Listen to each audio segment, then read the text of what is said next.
Church of England abandons proposals for same-sex ceremonies, blessing ceremonies. That was the headline on the BBC News website 3 days ago. And so that's the conclusion of the Living in Love and Faith process, which has been going on for several years, which I know you took part in before I came here. To simplify, first of all, the Church of England ruled out same-sex marriages. Then it said it was possible to hold a blessing for a same-sex couple, but only if it was tacked onto another service, like evening prayer. That pleased no one. Conservatives objected to the idea of blessing same-sex couples altogether. Liberals objected that this didn't go far enough. Same-sex couples felt it was an insult. I don't have any figures.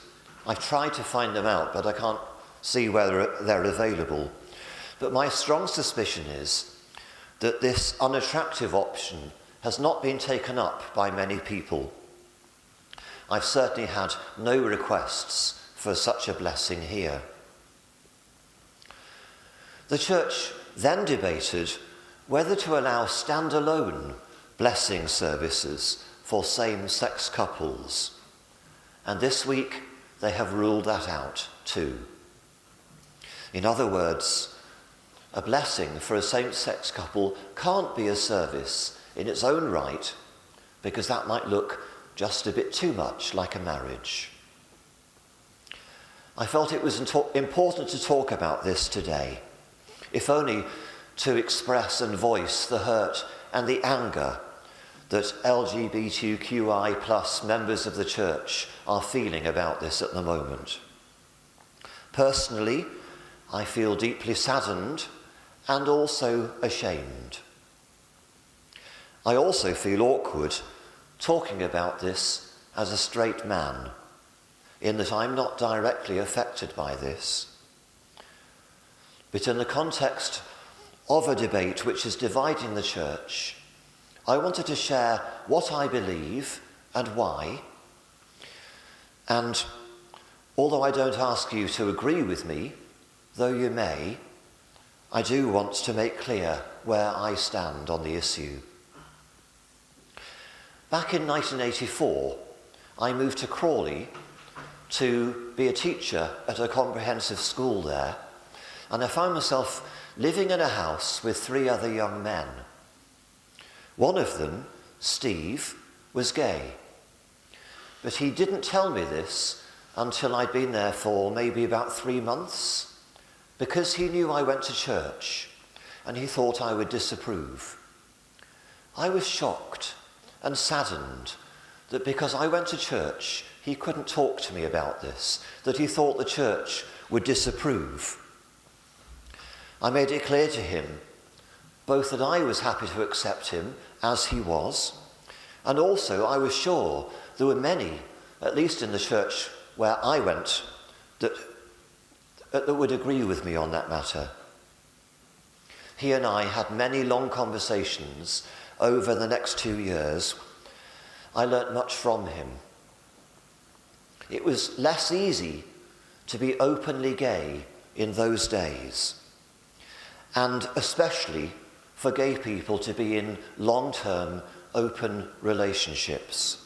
There was a stigma, a social stigma about that. He still hadn't told his parents he was gay. He would regularly go off to London at weekends, clubbing, and quite often would have one-night stands with people he'd never see again. He and I talked about this too.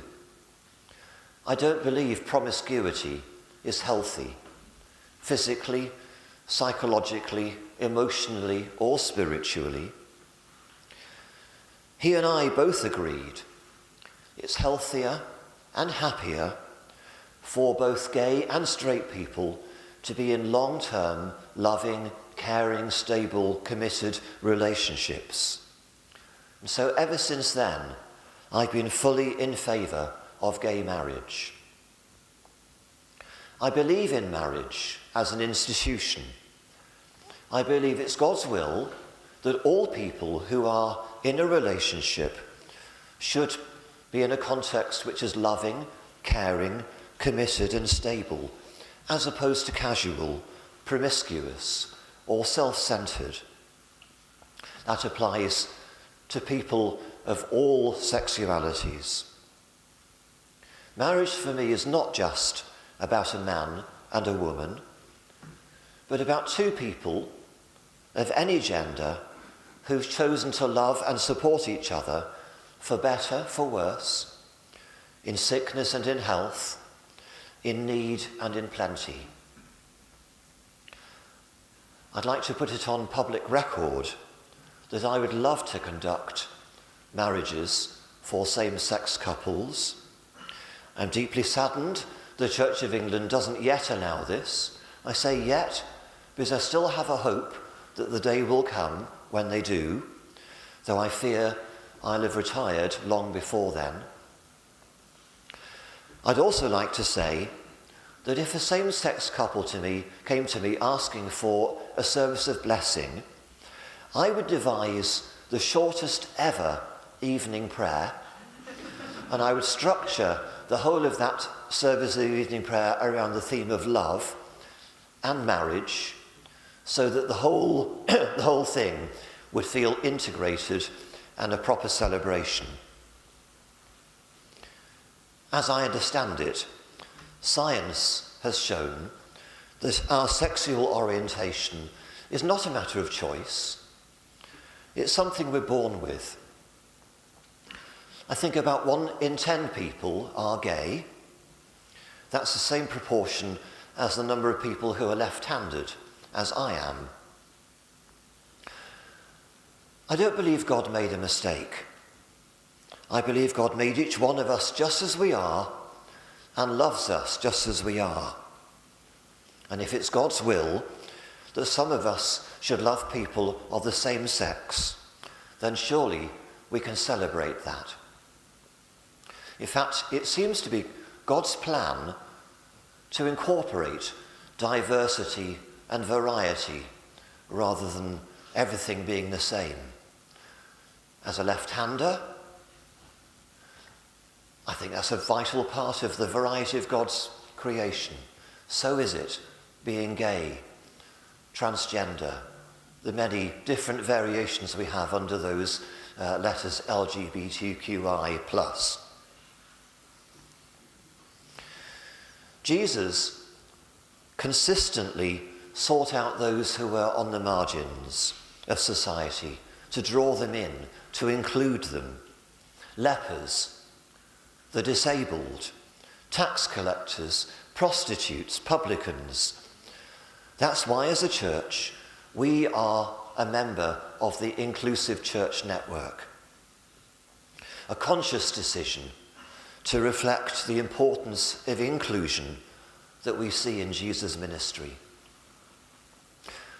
One of the things I love about the Church of England is that it's an umbrella church, embracing high church and low church liturgies, conservative and radical theologies. But it can also be frustrating, finding ourselves alongside people with whom we profoundly disagree. There are many in the Church of England who are vocal and vociferous in their opposition to same-sex marriage and blessings.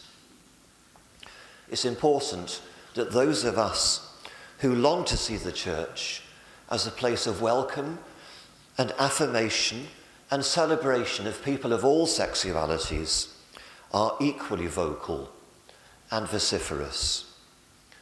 So this week I'll be writing to our bishops to express my sense of disappointment over this last week and the hopes I still hold for the future. Amen.